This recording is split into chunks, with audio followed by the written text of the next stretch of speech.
Hello everyone, welcome to Podar Commerce academy.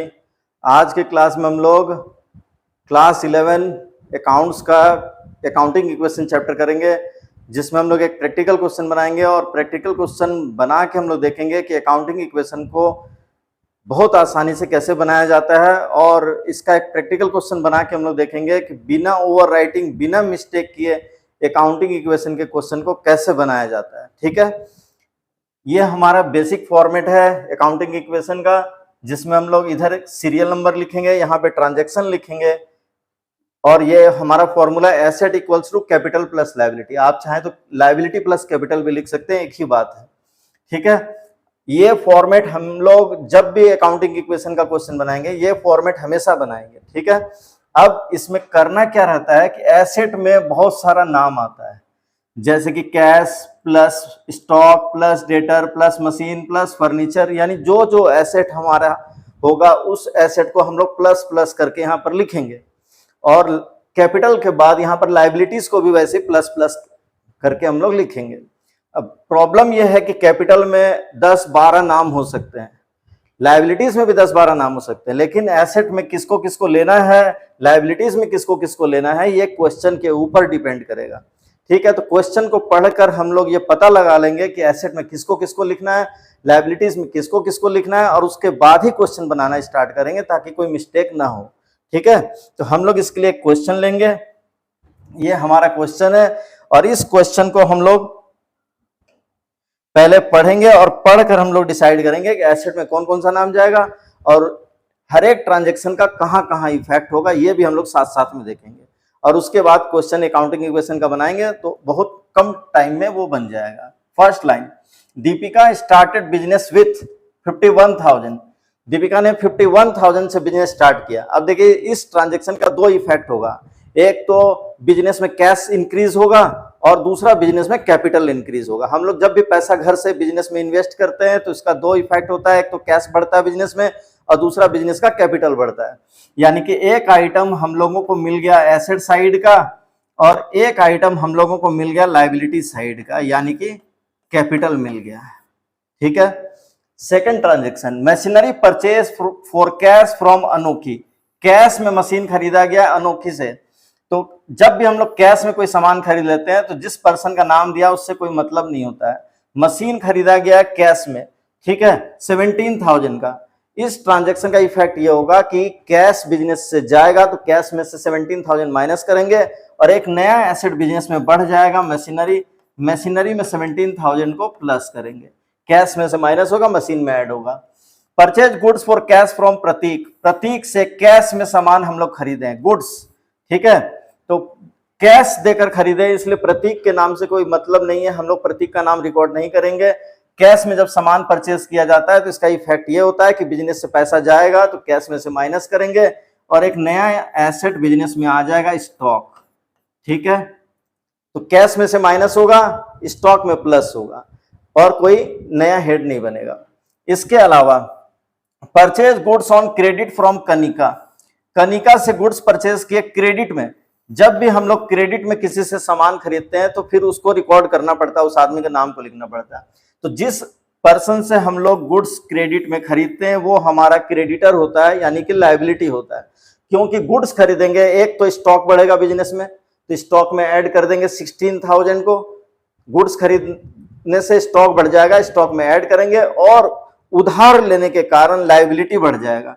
यानी कभी भी किसी से कोई उधार लेंगे जो हम लोगों को बाद में पे करना पड़ेगा तो उसको हम लोग क्रेडिटर लायबिलिटी मानते हैं, और अगर गुड्स खरीदते हैं तो गुड्स जिससे उधार लाते हैं उसको क्रेडिटर बोलते हैं। तो कनिका का नाम नहीं लिख के क्या लिखेंगे, क्रेडिटर लिखेंगे और ये 16,000 स्टॉक में प्लस करेंगे, क्रेडिटर में प्लस करेंगे।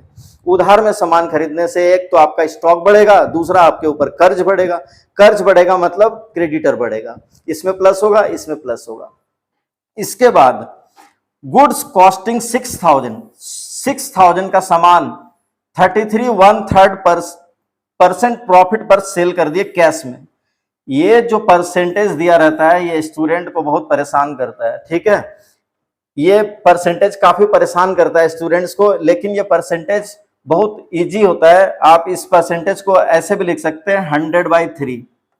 या फिर इसको आप लिख सकते हैं, और इसको आप लिख सकते हैं 33.33%, ठीक है। या फिर इसका सबसे सिंपल, सबसे सुंदर इसका चेहरा है आपका 1/3, यानी कि इस परसेंटेज का मतलब होता है 1/3 निकालना है। किसका 1/3 निकालना है? 6000 का। यानी जब भी ये परसेंटेज आपको दिख जाए आप परेशान मत होइए, आप सीधा इसका कितना निकालिए, 1/3 निकालिए। यानी कि जो भी अमाउंट का इतना परसेंट निकालने बोल रहा है, आप उस अमाउंट का इंटू 1/3 करेंगे तो आपका अमाउंट आ जाएगा। यानी कि प्रॉफिट कितना होगा इसमें? इसमें प्रॉफिट होगा आपका 6000 का 1/3। यानी कि आप चाहें तो इसको एक वर्किंग टाइप का बना लीजिए। यहां पे कॉस्ट कितना है? 6000। इसका प्लस प्रॉफिट को इसमें ऐड करेंगे, 6000 इंटू 1/3 यानी कि 2000। सामान सेल करके कितना पैसा आएगा? 8000, ठीक है। इसका इफेक्ट 3 जगह पर पड़ेगा। एक तो स्टॉक में से माइनस होगा, कितना? स्टॉक में से माइनस होगा आपका 6000, गुड्स 6000 का गया। स्टॉक में से हमेशा कॉस्ट प्राइस माइनस करना चाहिए, तो स्टॉक में से 6000 माइनस करेंगे। प्रॉफिट को हमेशा कैपिटल में ऐड करना चाहिए। प्रॉफिट कितना हुआ हमारा? 2000, कैपिटल में ऐड करेंगे। और जो भी कैश यानी सेल अमाउंट होगा वो कैश में ऐड होगा। यानी कि यहां पर कैश में ऐड करेंगे 8000, कैपिटल में ऐड करेंगे प्रॉफिट वाला अमाउंट 2000, स्टॉक में से माइनस करेंगे कॉस्ट प्राइस यानी कि 6000, ठीक है। फिर से एक बार सुन लीजिए, कैश में ऐड होगा 8000, स्टॉक में माइनस होगा 6000, कैपिटल में ऐड होगा 2000 प्रॉफिट वाला अमाउंट, ठीक है। इसके बाद paid salary to the manager Pankaj 1800 and outstanding salary 300। Pankaj को 1800 रुपया तो सैलरी का पेमेंट कर दिए। तो जब भी किसी आदमी का नाम दिया रहे एक्सपेंसेस का पेमेंट करने के टाइम पर, तो हम लोग उस आदमी के नाम को इग्नोर करेंगे। हमको उससे नाम से मतलब नहीं है, हम लोगों को मतलब है एक्सपेंसेस से। 1800 रुपया का पेमेंट हो चुका है, 300 रुपया बाकी है, यानी टोटल हम लोग का एक्सपेंसेस यानी सैलरी के नाम पर जो एक्सपेंसेस हुआ है वो हुआ 1800 प्लस 300। यानी कि पेमेंट नहीं भी होगा तो भी एक्सपेंसेस को पूरा माना जाता है। यानी कि पूरा एक साल का जो एक्सपेंसेस होगा वो आप माइनस करेंगे किसमें से? कैपिटल में से। यानी जो टोटल एक्सपेंडिचर होगा, यानी कि जो पेड अमाउंट है प्लस आउटस्टैंडिंग अमाउंट है, दोनों को ऐड करके जो टोटल अमाउंट होगा वो आपका लेस होगा एक्सपेंसेस, कैपिटल में से। यानी टोटल एक्सपेंसेस माना जाएगा 2100, ठीक है। यानी कि आउटस्टैंडिंग का मतलब होता है ड्यू बट नॉट पेड, यानी कि पंकज से हम लोग काम करवा चुके हैं, लायबिलिटी क्रिएट हो चुका है, लेकिन हम लोग पंकज को 300 रुपया अभी नहीं दिए, सिर्फ 1800 का पेमेंट हुआ है। यानी कि टोटल एक्सपेंसेस कितना माना जाएगा? 1800 प्लस 300 2100। तो जो भी टोटल एक्सपेंसेस है उसी को कैपिटल में से माइनस करना चाहिए। लेकिन अब इसमें एक बात और है कि पंकज का 300 रुपया हमारे ऊपर उधार हो गया, यानी कि आउटस्टैंडिंग हो गया। तो जो भी उधार होता है वो एक लायबिलिटी बन जाता है, यानी आउटस्टैंडिंग एक्सपेंसेस जो भी होता है वो लायबिलिटी बन जाता है, ठीक है। तो जो पंकज का 300 रुपया बाकी है वो आउटस्टैंडिंग सैलरी के नाम पर एक न्यू लायबिलिटी क्रिएट हो जाएगा, उसको हम लोग लायबिलिटी में लिखेंगे। अब इसका इफेक्ट कहां कहां पड़ेगा देखिए, टोटल एक्सपेंसेस 2100 को कैपिटल में से माइनस करेंगे, 300 रुपया आउटस्टैंडिंग सैलरी में प्लस करेंगे, एक न्यू लायबिलिटी बन गया हमारे लिए। एक पंकज का 300 रुपया उधार हो गया हमारे ऊपर क्योंकि उसका पैसा बाकी है, ठीक है। और एक्चुअल में कैश कितना पेमेंट करना पड़ा? 1800 रुपया। तो कैश में से माइनस होगा 1800, कैश में से 1800 माइनस होगा, कैपिटल में से पूरा माइनस होगा 2100 और आउटस्टैंडिंग सैलरी में ऐड होगा 300, ठीक है। Next, charge depreciation on machinery. Machinery के ऊपर डेप्रिसिएशन लगाना है 500, मशीनरी पर डेप्रिसिएशन लगाना है। डेप्रिसिएशन का मतलब होता है फिक्स्ड एसेट्स के वैल्यू में कमी आ जाना, reduction in the value of fixed assets. यानी कि मशीन का जो वैल्यू है, मशीन को यूज करने के कारण मशीन का वैल्यू क्या होगा? घटता है। कोई भी एसेट को आप जब यूज करेंगे तो उसका वैल्यू धीरे धीरे क्या होने लग जाता है? घटने लग जाता है। तो मशीन का वैल्यू घट जाएगा कितना? 500। तो मशीन में से माइनस करेंगे 500, और ये बिजनेस का एक लॉस है, किसी भी एक्सपेंसेस या लॉसेस को कैपिटल में से माइनस करना चाहिए। यानी मशीन में से माइनस करेंगे 500, कैपिटल में से माइनस करेंगे 500, कोई नया हेड नहीं बनाना पड़ेगा। पूरा क्वेश्चन डिस्कस भी हो चुका है और आपको पता भी चल चुका है कि एसेट में 3 नाम आएगा और लायबिलिटी में 3 नाम आएगा। यानी कि अब जब हम लोग क्वेश्चन बनाएंगे तो सारा चीज यहाँ पर क्लियर है और हमारा क्वेश्चन बिना मिस्टेक के 2 मिनट में बन के तैयार होगा, एक बार भी ओवर राइटिंग नहीं होगा। ठीक है, तो चलिए इसको हम लोग कैश, मशीन, स्टॉक को उधर एसेट में लिखते हैं और कैपिटल, क्रेडिटर, आउटस्टैंडिंग एक्सपेंसेस को लायबिलिटी साइड में लिखते हैं। कैश प्लस मशीनरी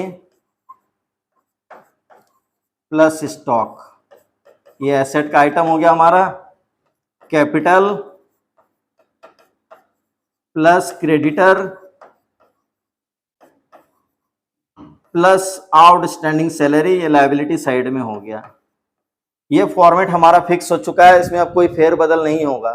ठीक है, और आपको कॉपी में कोई जगह एडजस्ट करने के लिए कोई प्रॉब्लम भी नहीं होगा। आपको पहले से ही पता है कि कितना जगह एसेट साइड में रखना है, कितना जगह लायबिलिटी साइड में रखना है। Mistake 0%। First number, started business. Started business, कितने रुपए से बिजनेस स्टार्ट हुआ था? Sorry, started business 51,000। ठीक है, स्टार्टेड बिजनेस विथ कैश 51,000। ठीक है, फिर परचेज मशीनरी, कैश में ऐड करेंगे 51, मशीन अभी है नहीं, 0। जहां इफेक्ट होगा वहां पर अमाउंट लिखेंगे और जहां कोई इफेक्ट नहीं होगा वहां पर 0 लिखेंगे। मशीन अभी नहीं है तो 0, स्टॉक नहीं है 0, ये 51,000 कैपिटल में लिखा जाएगा। क्रेडिटर अभी नहीं है 0 और आउटस्टैंडिंग सैलरी अभी नहीं है 0। एक ट्रांजैक्शन हमारा शांतिपूर्वक बन चुका है। ठीक है, अब हम लोग सेकेंड ट्रांजैक्शन की ओर जाएंगे। परचेज्ड मशीनरी, मशीनरी को हम लोग कैश में खरीद कर लाए थे। परचेज्ड मशीनरी, मशीनरी एसेट है, इसके आने से क्या होगा, मशीन बढ़ेगा और कैश घटेगा। कैश में से माइनस करेंगे और मशीन में हम लोग प्लस करेंगे। कितने का मशीन था? 17,000 का। ठीक है, कैश में से माइनस होगा 17, कैश में से माइनस करेंगे 17,000, मशीन में ऐड करेंगे 17,000। स्टॉक अभी है नहीं 0, प्रॉफिट लॉस कुछ हुआ नहीं है, कैपिटल में 0, क्रेडिटर नहीं है 0, आउटस्टैंडिंग सैलरी नहीं है 0। 51 में 17 को माइनस करके न्यू इक्वेशन निकालेंगे। 11 4 34। ठीक है, plus 17,000 plus 0 of 51,000। Both side का टोटल हमेशा इक्वल होगा। ठीक है, ये न्यू इक्वेशन आ गया हमारा। अब इसके बाद थर्ड ट्रांजैक्शन। थर्ड ट्रांजैक्शन क्या था? थर्ड ट्रांजैक्शन था purchase goods for cash from Prateek. Prateek से कैश में सामान खरीदे। कैश में सामान खरीदने से क्या होता है कि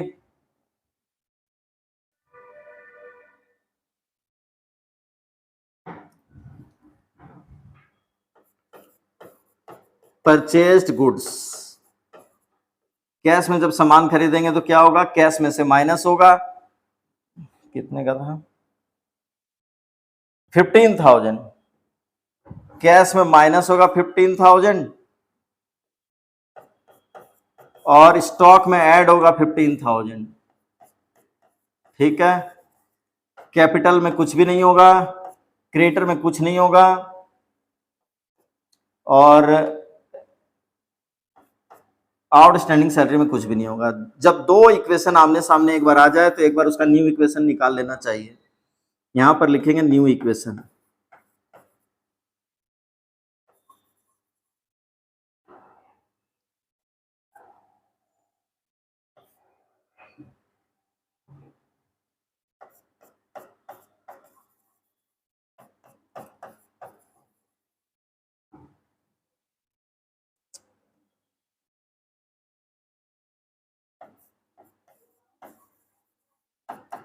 $51,000, क्रेडिटर अभी है नहीं, आउटस्टैंडिंग सैलरी नहीं है 0, जहां कोई इफेक्ट नहीं होगा वहां 0 लिखेंगे। फोर्थ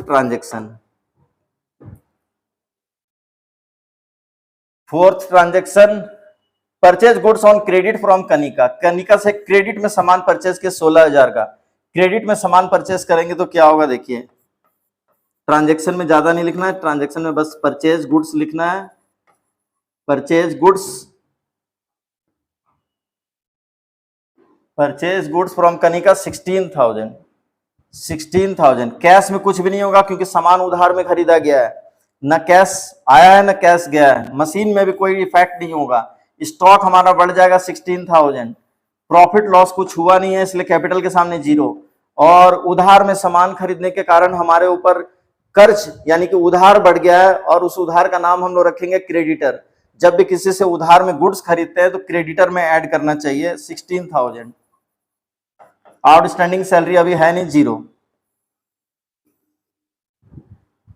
ठीक है, ये हो गया 19,000 प्लस 17,000 प्लस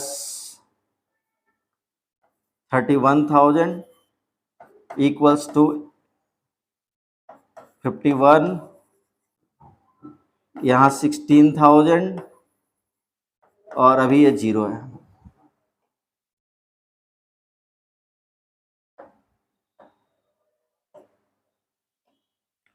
ठीक है, ये न्यू इक्वेशन आ गया हमारा।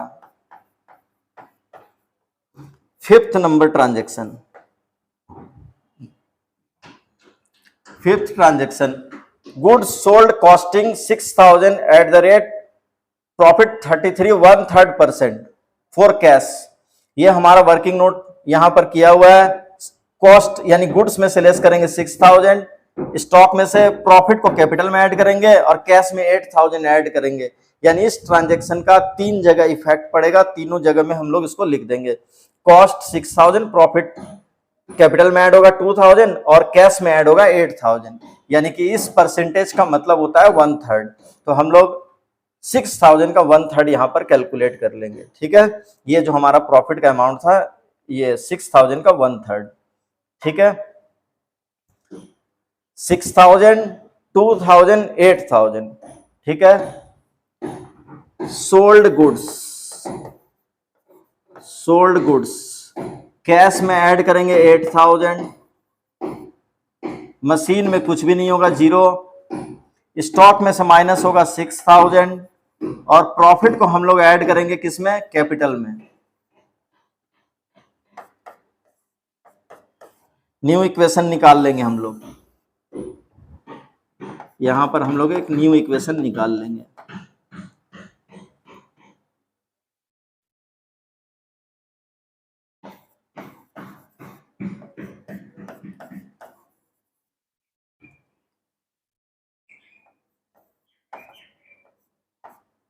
$25 plus 53,000 plus 16,000 plus 0।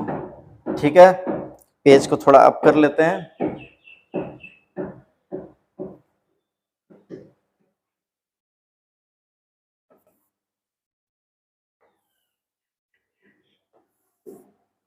Next transaction में चलते हैं हम लोग। Transaction number 6, paid salary to the manager Pankaj. Pankaj को सैलरी 1,800 रुपए का पेमेंट हो चुका है, 300 बाकी है। टोटल एक्सपेंसेस हुआ था 2,100। 3 जगह इसका इफेक्ट होगा। कैश में से 1,800 माइनस होगा क्योंकि एक्चुअल में कैश 1,800 गया है। टोटल एक्सपेंसेस यानी कि अमाउंट पेड प्लस आउटस्टैंडिंग को कैपिटल में से माइनस करेंगे और आउटस्टैंडिंग सैलरी में 300 को लिखेंगे। यानी कि कैश में 1,800, आउटस्टैंडिंग में 300 और कैपिटल में से 2,100 का एडजस्टमेंट होगा। ठीक है, paid salary and outstanding salary. Cash में से माइनस होगा आपका 1,800 जो एक्चुअल में पेमेंट हुआ है। मशीन में कुछ होगा नहीं, स्टॉक में कुछ होगा नहीं। कैपिटल में से कैपिटल में से पूरा 2,100 माइनस होगा और क्रेडिटर में कुछ होगा नहीं और आउटस्टैंडिंग के नाम पर 300 यहां पर लिखेंगे हम लोग। ठीक है,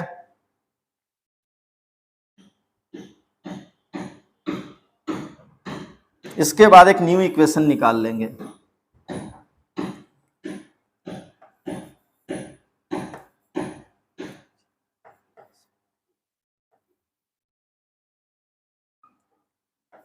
$17,000 प्लस 25,000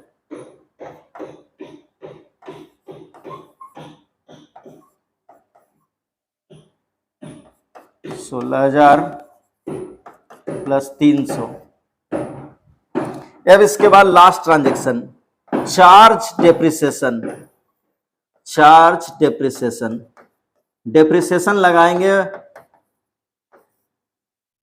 किसके ऊपर? मशीन के ऊपर।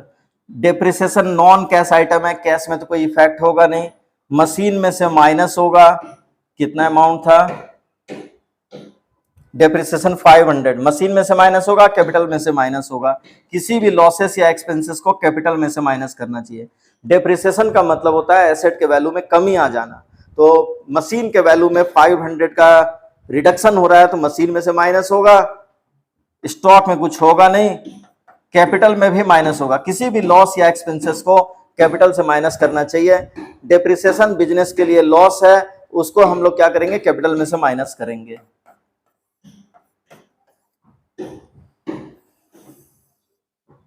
अब इसके बाद फाइनल इक्वेशन यानी न्यू इक्वेशन हम लोग निकाल लेंगे, लास्ट है ये, ठीक है।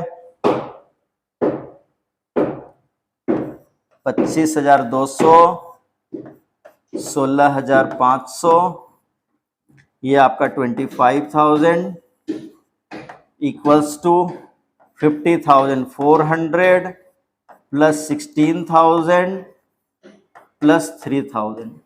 बोथ साइड का टोटल करके आप देखिए हमेशा इक्वल आएगा, ठीक है। अगर एक काउंटिंग इक्वेशन आपका सही बना है तो दोनों साइड का टोटल हमेशा इक्वल आएगा। हम लोग इसको चेक कर लेते हैं। 66,700